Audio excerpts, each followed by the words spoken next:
The premise of the movie is set in a dystopian future. After a mysterious virus killed most of the Earth's population, less than 2 million survivors are left. As a side effect of the virus, all humans on Earth are blinded, alongside the children born after the plague. Time passes, and sight becomes a myth, something only heavenly creatures are capable of. Over time, other human senses like smell and hearing are heightened, which help people survive without the sense of sight. But the world goes into the medieval period again, and no technology exists. In some rare cases, a few people are believed to be sighted, but they are declared a witch and killed. In the city of Kanzua lives the queen named Cain. She is the leader of the Witchfinder army and the overseer of the entire city that is set over a dam. The queen is extremely religious and thinks that every human who can see is defying God's wish. She exercises her power ruthlessly and murders anyone who spreads heresy about the sense of sight. Then, we are introduced to the Alkenny tribe, settled in the middle of a vast jungle. The leader of the tribe is a fearless warrior, Baba Voss. Baba's wife Magra is going into labor and is being helped by an elder member of the tribe named Paris. Magra cries in pain, asking for her husband, but he cannot be with her because of a more important job.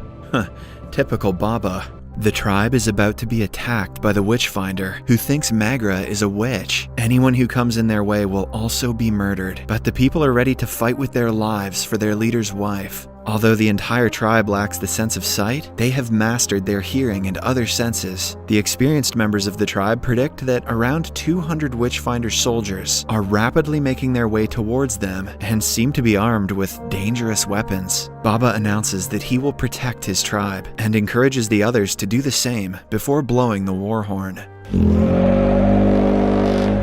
They perform a traditional dance for good luck and start preparing themselves. Somewhere else, the general of the Witchfinder army, Tamakdi, is with a man named Bax. He is also a tribe member of Alkenny, but has a conflict with Baba. Hence, he is helping the enemy to kill Magra and teach Baba a lesson. Bax reveals that Magra is not an ordinary woman. Last winter, she came to the tribe pregnant and wounded, claiming that she had walked through a snowstorm. Baba took her in as his wife and decided to adopt her child. Ever since then, she has been living with the tribe, but Bax doesn't like the fact that Baba gets to do whatever he wants. He then gives the general a necklace that has the name of the man who impregnated Magra. On touching it, the general freezes in shock. The necklace has the name Gerla Morel, who is said to be the only person with vision. The general has been working for years to kill Gerla Morel under the orders of the queen herself. If Magra is present with his child, this means they are near to finding him as well. Being so close to his lifelong goal excites the general, and he asks Bax to reveal the security measures of his tribe.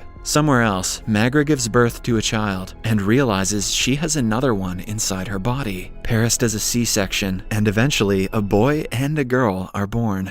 In the border of the woods, a wall of stone has been built for the tribe's protection. They use it as a shield and initiate the fight, killing many rivals. When they are about to be overpowered, the wall is broken and the stones fall down the hill, crushing half of the Witchfinder soldiers. After everything calms down, Baba senses that the other half is still at the riverbank. They will attack after a storm passes, so the tribe has only a few hours to prepare. Baba meets his children for the first time, but is troubled about their future. They know that fighting the rest of the army will not be easy. To avoid any more loss of lives, Paris suggests they run away through a secret bridge that most people don't know about. Everyone agrees and makes their way to the bridge under her leadership. When they are halfway through, the general and his army arrive. Initially, they do not comprehend where the villagers are, but they soon sense the presence of the secret bridge and push Bax into it. Baba reaches the other end and cuts the bridge after saving Bax, since he is still a member of the tribe. With the pathway gone, the tribe runs away and the general fails once again. An eagle brings the message of failure to the queen. She goes to the temple and tells the council about the message they received. It turns out that Gerla Morel killed her sister long ago, which is why she wants him dead at all costs. Moreover, to her and her people, someone with sight is a demon. Knowing that 2 of Gerla Morel's children have been born, the queen sends another army of witchfinders to help the troop kill all 3 of them.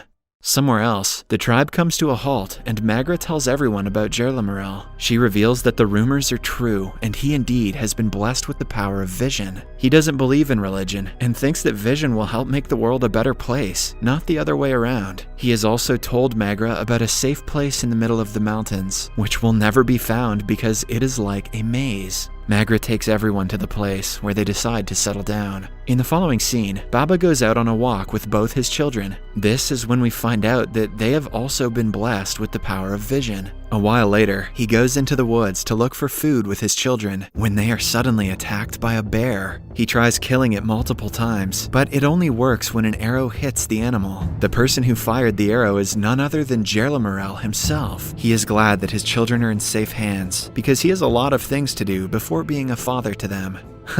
Classic Jerlamarel. He tells Baba about the box he can find near a waterfall. He also hands Baba a key to the box and says that the children must be given the box when they reach the age of 12. He suggests they name the boy Coffin and the girl Haniwa, but before saying what the box contains, he runs away. The betrayer, Bax, is also in the woods and hears Baba shout Jerlamarel's name. He suspects something is wrong and tells his aunt about it. Bax's parents were killed because of a punishment at Baba's order, so his entire family is against him. They hire a girl named Shadow to find out what is going on. Shadow is a tribe member who is known for being invisible. She is so good at hiding herself that she has never been noticed by anyone in the tribe, even though she lives with them.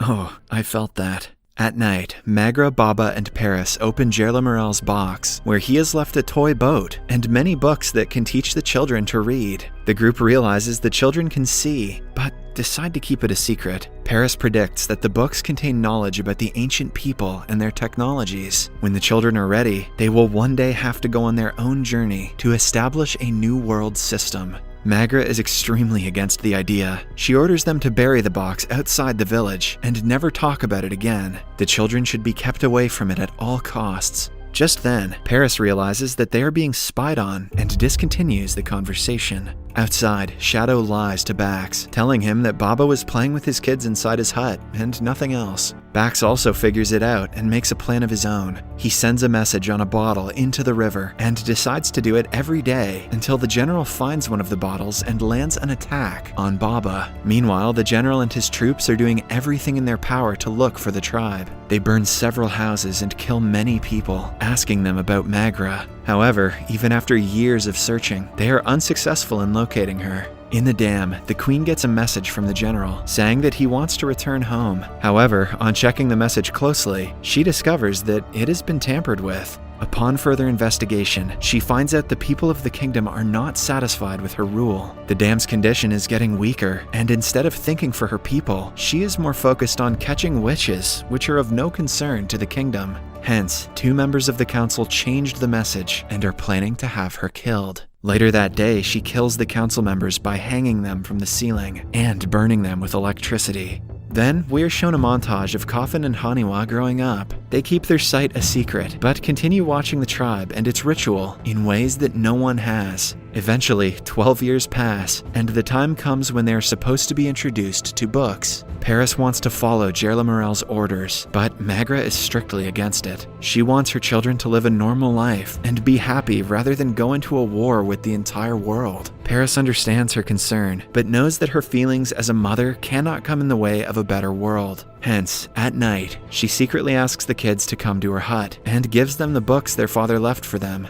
Initially, they refuse to go against their mother and run away. But then, they discuss the topic for a while and come to a conclusion to try to read the books. Baba hears them talking from outside, but decides to allow them to take their own path. He tells Paris about the kids, and they plan to keep the books a secret from Magra, knowing that she would burn them all if she found out. In the following few months, the children hide from their mother every day to learn the alphabet. Ultimately, they are able to read sentences and literature, which provides them with the knowledge of the past. In the following scene, we see a girl from a village get her hands on a bottle by the bank of a river. It is one of the bottles with the message that Bax left for the general. After conducting a years-long search for Jerlamarel and failing miserably, the general finally returns home to the dam. He kneels down before the queen and tells her that he has brought 100 horses, several kilos of grains, and many more things necessary for the people of the kingdom. However, he has failed to bring the one person he was sent to capture. He is ready to face the consequences and be punished with death, but his last wish is to commit the unthinkable because he wants to be remembered as a warrior, not as a fool who couldn't complete a royal order. The queen agrees and sends him to jump off the dam. A while later, the note sent by Bax is brought to the queen, and she finds out about the children's whereabouts. When the general is seconds away from committing the unthinkable, she stops him and shows him the message. The win is so overwhelming for the queen that she breaks down crying in his arms. Back in the village, Haniwa and Coffin hear a horn, calling everyone to gather for a meeting. It turns out that an incestuous relationship between Bax and his aunt has resulted in the birth of a disfigured and stillborn child. Everyone is horrified by the incident, but this shines a light on a more important problem. Incest isn't cool. Also, the tribe's population is low, which means people have started maintaining relationships with their relatives. Paris thinks that they should start socializing with other tribes by going to their festivals. Baba is skeptical because they have to stay hidden. However, when the entire village takes Paris's side, he has no option but to agree. Alright, fine guys, let's go get laid. He asks his children to stay home, and the villagers to never tell a soul about their past. This is all they can do to protect their homes from the witchfinders. After Baba, Magra, and the rest of the villagers leave to take part in a tribe's festival, we see Coffin and Haniwa following them closely behind. They stop at night when they reach a market-like place, where a crowd has gathered to witness the fire festival. It is then revealed that the festival is to celebrate the death of sighted monsters. Many blind people who have been falsely accused of being sighted are tied to a bonfire. A priest declares them to be monsters and lights them on fire. Haniwa tries to tell them that they're wrong, but Coffin stops her, scared of their truth being outed.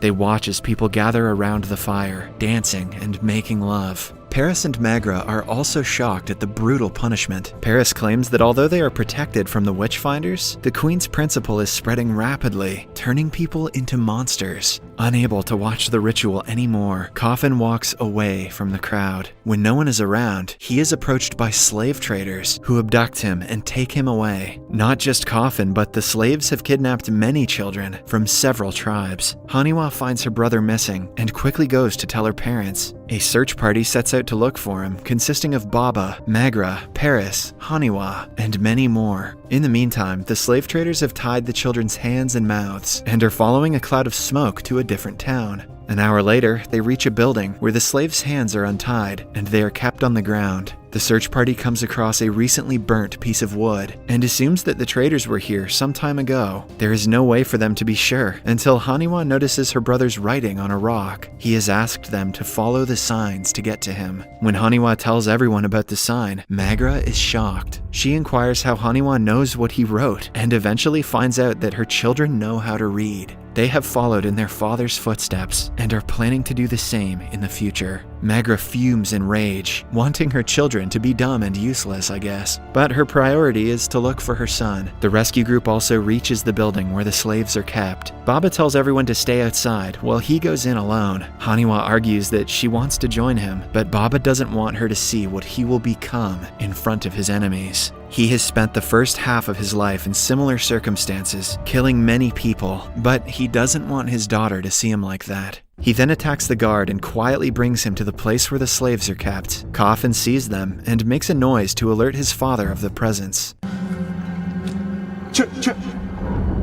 As Baba hears it, he turns into a beast and kills all the traders one after another. By the end of the fight, his own son can hardly recognize him. At last, Baba catches the leader of the gang and stabs him in his throat. Damn, Aquaman just went dark. Coffin finally meets his mother, who hugs him at first but then pushes him away for hiding such a huge part of their lives from her. When they reach the village, the children apologize to their mother and reveal that they have to travel far away someday according to books that they have been given. An emotional Magra hugs them, finally coming to terms that they are their own people. Outside, Baba hears a dog barking and realizes that they are being approached by the enemy. Then we see the general and his army arrive at the village. At the same time, Magra brings out a tiny pouch that has something important inside it, but before she can hand it to her children, the news about the attack spreads in the tribe. Bax starts telling everyone to hand Magra over to the enemies to save their lives. An enraged Coffin takes advantage of the situation and holds Bax hostage. Using him, he and his family manage to run away from the village. They are followed by Shadow, who wants to join them in the journey. When the family is far enough, Haniwa wants to kill Bax for everything he did. However, Coffin lets him free to prove that they're not the monster that people paint them as. After everyone walks away, Bax yet again returns to the village and tells the general about the escapees. The army holds the entire village at knife point, declaring that until the real Coffin and Haniwa are found, they are all witches. Somewhere else, Baba and the family reach a riverbank and get on a boat he made over the years. Just when they are about to sail, they are surrounded by the enemy. The general announces that he has spent his entire life looking for Jerla Morel's children and is not going to back down now that they are so close. He also threatens to kill the entire village if they put up a fight or refuse to come with him. The rival soldiers get into the water and close on the boat.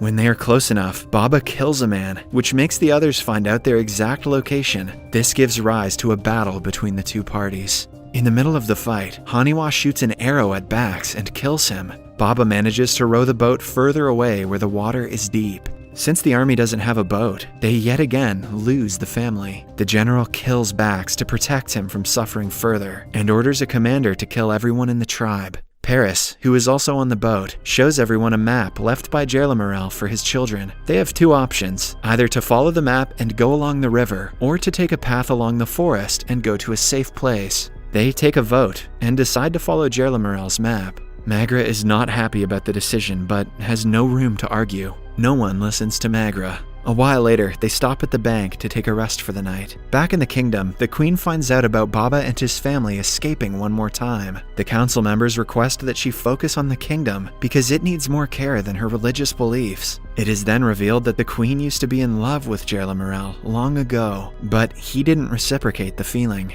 I wonder how many horrible decisions were made by leaders in the past because they were butthurt or got cucked. The people think they are being ruled by a lovesick queen who only thinks of herself. They have lost people and treasures because of her ego, and are vocal about it as well. The queen abruptly leaves the meeting and later assassinates the council members who were opposing her earlier. The following morning, Baba and the group wake up to their belongings missing. Even the pouch that was close to Magra has disappeared. As they try to look for them, Coffin notices someone standing a few yards away. Somewhere else, the queen is told that the people are protesting for her to be removed from the throne. There is no one on her side, and she is bound to be punished for the deaths she caused. Enraged by their audacity, the queen makes the decision to end the entire kingdom and look for Jerla Morel on her own. She closes the dam, which destabilizes it, causing it to move aggressively. As it starts to flood and break, she runs away in a carriage with her dog and her close assistant. The people of the kingdom are left to die. To see what happens next, watch the second part in Series Recapped.